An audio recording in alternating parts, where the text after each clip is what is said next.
ஓம் சாய்ராம். என் அன்பு குழந்தையே, உன் கவலைகள் எல்லாம் தீரும் நாள் இந்த நாள். ஆம் தங்கமே, இன்று ஐஸ்வர்யத்தை தருவதற்காக நீண்ட நேரமாக உன் வாசல் முன் காத்திருக்கிறேன் தங்கமே. உள்ளே அழைப்பாயா? அழைத்து நான் தருவதை பெற்றுக்கொள் கண்மணியே. என் செல்வமே, எத்தனை சோதனைகள் வந்தாலும் இடர்பாடுகளும் ஆங்காங்கே கிடந்தாலும் உனக்குள் மனம் தளராத உழைப்பு ஒன்று இருக்குன்னா உன் எண்ணப்படி நீ உயர்வது நிஜம்தான் தங்கமே. அளவுக்கு மீறிய பொறுமை கூட ஒரு சில சமயத்தில் தோல்வியில் முடியும். அதனால் முடிந்தவரை பொறுமைகள், முடியாத பட்சத்தில் துணிந்து நின்றுவிடு. இதில் தவறேதும் இல்லை. உனக்கு யாரும் இல்லைன்னு கவலைப்படாது. இங்கே இல்லாதவர்களுக்கு ஒரு அழகான உலகம் இருக்குது. காயங்கள் 100 கண்ட பின்னும் சில உறவுகளை உன் மனம் மறப்பதில்லை. காரணம், அவர்கள் மீதான உன் அன்பு பொய்யில்லை என்பதால். வருந்தாதே, விரைவில் உன் கஷ்டம் தீரும். உன் கவலைகள் எல்லாம் தீரும் நாள் இந்த நாள். ஏன் தெரியுமா? சகல ஐஸ்வர்யங்களையும் என் பிள்ளைக்காக முதல் வியாழனில், இந்த மாதத்துக்கான முதல் வியாழனில் ஐஸ்வர்யத்தை தர உன் வீடு தேடி வந்து விட்டேன். என் செல்வமே, கொக்கு போல் காத்திருக்காமல் சில இடங்களில் மக்கு போல் கடந்து விடுவது புத்திசாலித்தனம். ஒரு சில விஷயத்தில் நீ சிக்கிக்கொண்டே இருக்கிறாய். அதற்காகத்தான் இந்த பதிவு. எப்படி இருக்க வேண்டும் என்று மட்டும் நினைச்சுக்கோ. உன் வெற்றிக்கான நேரத்தை நான் குறித்து வைத்து விட்டேன். அதனால் தான் ஒட்டுமொத்த அதிர்ஷ்டமும் உன்னை தேடி உன் வீட்டிற்கே வந்துவிட்டது. கலங்காதே. எல்லாவற்றையும் எல்லோரிடமும் சொல்ல நினைக்காதே. ஏன்னா அனைவருக்கும் கேட்க காதுகள் இருக்கும், ஆனால் மனம் இருக்காதே. உன் தகுதியை நீ உயர்த்தி கொண்டே இரு. உன்னை விட்டு எவர் விலகினாலும் அது அவர்களுக்கு இழப்பாகவும் பலவீனமாகவும் முடியணும். உரிமை உண்டு என்று நினைத்தாலும் உனக்கு மதிப்பில்லை என்றால் விலகி நிற்பதுதான் சிறந்தது. மகளே, உன் கலக்கத்தை நான் அறிவேன். கவலை கொள்ளாதே. உன்னை அவமதிப்பவரை கண்டு ஒருபோதும் விரக்தி அடையாதே. உன்னிடம் எதுவும் இல்லை என்றுதானே அவமதிக்கிறார்கள். பொன்னல்ல பொருளல்ல என்று தானே சொன்னார்கள்.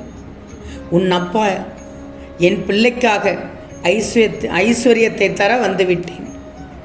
நீ அவர்களே அதிர்ச்சியமடை அளவிற்கு அசாதாரண சக்தியுடன் அவர்கள் கண்முன் வந்து நிற்பாய். இது உறுதி தங்கமே. வாழ்க்கையில் சலிப்பும் வெறுப்பும் கொள்ளாதே. மனம் புண்ணாகி போனதே என்று வருந்தாதே. மிக விரைவில் உன்னை பொன்னாக்கும் நாள் வந்து கொண்டே இருக்கிறது. ஒவ்வொரு பிறவிகளும் கடந்து ஒரு ஆன்மா ஒரு பிறவியில் வீடு பேறு அடையணும். அந்த பிறவி அந்த ஆன்மாக்கு கடைசி பிறவியாக இருக்கணும். அந்த தருணத்தில் நிறைய சோதனைகளை துன்பங்களை சந்திக்கக்கூடும். தங்கமே, இவைகளை நான் உணர்த்த காரணம் நீ என் பிள்ளை. கவலையை வெட்டுவிடு. உன் வழியில் வந்த இடம் தெரியாமல் மறைந்து போகும். அழ வைக்கும் கவலைகள் 1000 இருந்தாலும் எந்த நிலை வந்தாலும் என்னை வணங்குவதை நீ மறந்ததில்லையே. நான் இருக்கிறேன் தங்கமே. விதியோ பிறர் செய்த சதியோ நானே கதி என வந்து விட்டாய். பின்னென்ன, என் பிள்ளையான உன்னை காப்பது என் கடமை. இதுவும் கடந்து போகும் என்று காத்திருக்காதே. சில பிரச்சனைகளை நீதான் கடந்து வரணும். இதுவும் கடந்து போகும் என்பது உண்மைதான். அதை கண்டும் காணாமலும் இருக்கக்கூடாது. சில பிரச்சனைகளை நீதான் கடந்து போகணும். இல்லைன்னா அவை உன்னை எங்கேயோ கடத்தி கொண்டு போய்விடும். நேர்மையான குணம் கொண்டவர்களுக்கு என்றுமே இந்த உலகில் மதிப்பில்லை தான். ஆனால் நிச்சயமாக உன் நல்ல மனதிற்காக பரிசு கிடைக்கும். வாழ்க்கையில் ஜெயிக்க வேண்டும் என்ற சிந்தனை உனக்கு வந்துவிட்டாலே பொறுப்பு என்பது தன்னாலே வந்துவிடும். லட்சியம் என்று ஒன்று இல்லாதவன் உலகில் ஜெயிக்க தகுதி இல்லாதவன். தூரத்தில் நின்று பார்ப்பவர்கள் எல்லாம் உன்னை கெட்டவன் என்று சொல்வதால் கவலை கொள்ளாதே. அவர்கள் எப்படி வேண்டுமானாலும் பேசிவிட்டு போகட்டும். நீ நீயாக இரு. நீ என் பிள்ளை என்பதை நிரூபித்து காண்பிக்க வேண்டுமே. சோதனைகள் அனைத்தும் சாதனைகளாக மாறும் நேரத்தில் இப்போது இருக்கிற எல்லாவற்றையும் சமநிலையில் பார்க்க கற்றுக்கொள். பறக்க வேண்டும் என்ற முடிவு செய்துவிட்டால் முதலில் உன் சுமையை வீசி எறி. உன் ஆசைகளே துன்பத்திற்கு மூல காரணம். எதற்கும் அளவுக்கு அதிகமாக ஆசைப்படாதே. நீ ஆசைப்பட்டதை கிடைக்க வேண்டுமென்றால் காத்திரு. நடக்க இருப்பது சரியான நேரத்தில், சரியான இடத்தில், சரியான காரணத்துடன் நடக்கும். எந்த ஒரு செயலிலும் ஈடுபட்டேனா பொறுமையை இழக்காமல் அதே சமயம் நம்பிக்கையோடு செயல்பட்டால் அதற்கான சோதனைகள் அனைத்தும் சாதனைகளாக மாறிவிடுமே. அப்படி சாதனைகளாக மாறும் தூரம் வெகு தொலைவில் இல்லை. எவர் ஒருவரும் உன் வாழ்க்கை பயணத்தை புரிந்து கொள்வதில்லை. நீ இங்கு வாழ்வது உன் வாழ்க்கையை வாழத்தானே தவிர ஒவ்வொருவரையும் புரிந்து கொள்வதற்காக அல்ல. உன்னை புரிந்து கொள்ளாத எதுவும் உன்னுடன் நிலைப்பதில்லை. நல்லா தெரிஞ்சுக்கோ. நேற்று நடந்தவற்றை உன்னால் மாற்ற முடியுமா?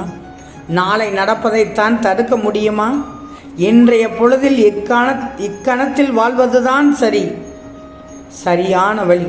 இன்றைய பொழுதில் இக்கணத்தில் வாழ்வதை அழகாக வாழ்ந்துவிடு. அதுதான் எல்லா துன்பங்களுக்கும் ஒரே தீர்வு. இருளில் இருக்கிறேன் என்று வருத்தப்படாது. இருள் விடியலை நோக்கித்தான் செல்கிறது.